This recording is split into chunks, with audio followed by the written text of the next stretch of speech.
Sejarah Kerajaan Mataram kuno di Jawa terkait erat dengan keberadaan kerajaan Hindu-Buddha di Jawa. Kerajaan Mataram kuno juga disebut dengan nama Kerajaan Mataram Hindu atau Kerajaan Medang. Peninggalan kerajaan ini didirikan Wangsa Sanjaya di bawah kepemimpinan Rakai Mataram pada tahun 732 Masehi. Peninggalan lama menduduki wilayah Jawa. Kerajaan Mataram kuno berdiri pada abad ke-8 hingga ke-11 dan dikuasai oleh 3 dinasti yaitu Dinasti Sanjaya, Dinasti Shailendra, dan Dinasti Isyana. Mataram kuno pertama kali diperkirakan berdiri di bumi Mataram yang berada di sekitar Yogyakarta. Berdasarkan periode kepemimpinannya, lokasi ibu kota awalnya berada di Jawa Tengah ketika Dinasti Sanjaya dan Dinasti Shailendra berkuasa. Pada masa kepemimpinan Dinasti Sanjaya, Kerajaan Mataram kuno dengan corak Hindu memiliki pengaruh yang luar biasa. Setelah digantikan Rakai Panangkaran, mulai muncul perpecahan yang membuat kepemimpinan terbagi dua. Dinasti Sanjaya yang memimpin Kerajaan Mataram kuno dengan corak Hindu berkuasa di Jawa Tengah bagian utara. Sementara Dinasti Shailendra dengan Kerajaan Mataram kuno dengan corak Buddha berkuasa di Jawa Tengah bagian selatan. Di bawah kekuasaan Dinasti Shailendra, Kerajaan Mataram kuno mencapai puncak kejayaan. Pada masa kepemimpinan Sri Dharmatungga, wilayah kekuasaan meluas hingga semenanjung Malaka. Penggantinya Shailendra juga berhasil mengalahkan Chenla di Kamboja. Tak hanya kekuasaan, sementara pada masa pemerintahan Dinasti Isyana,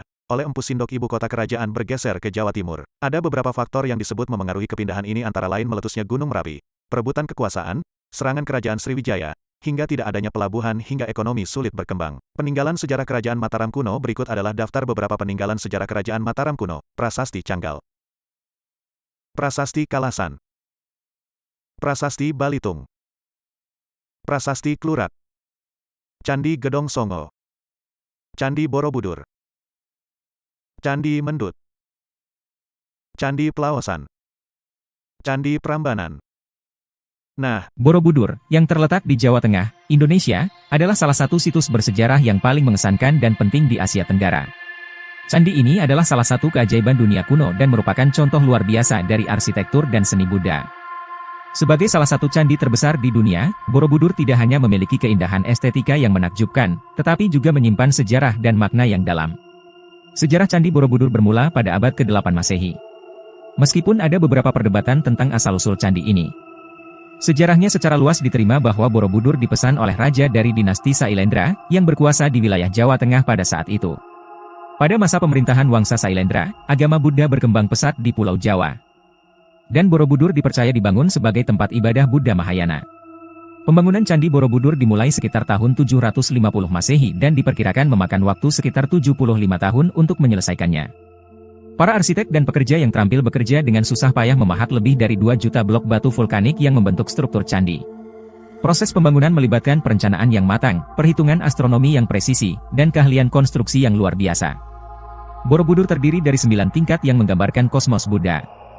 Tingkatan terendah melambangkan dunia materi, sementara tingkatan paling atas melambangkan nirwana. Struktur candi ini terdiri dari 3 platform berbentuk persegi panjang. Dengan platform paling atas berbentuk bundar dan dihiasi dengan 72 stupa kecil.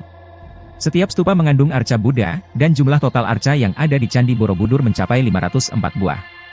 Sayangnya, seiring berjalannya waktu, agama Buddha mulai surut di Jawa dan Candi Borobudur terlantar dan tertutup oleh abu vulkanik serta lapisan tanah selama berabad-abad.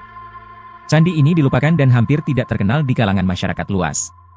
Barulah pada abad ke-19, seorang insinyur Belanda bernama Sir Thomas Stamford Raffles menemukan kembali Candi Borobudur pada tahun 1814 dan menginisiasi upaya pemulihan besar-besaran. Pada tahun 1973, UNESCO mengakui pentingnya Candi Borobudur sebagai situs warisan dunia. Pemulihan dan restorasi terus dilakukan untuk memastikan kelestarian dan keindahan candi ini. Saat ini, Borobudur menjadi salah satu tujuan wisata yang paling populer di Indonesia dan menjadi simbol penting dari warisan budaya dan sejarah negara tersebut.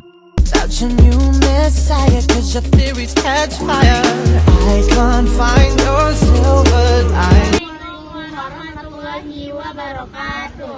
Halo semuanya, kami dari kelompok 2. Perkenalkan.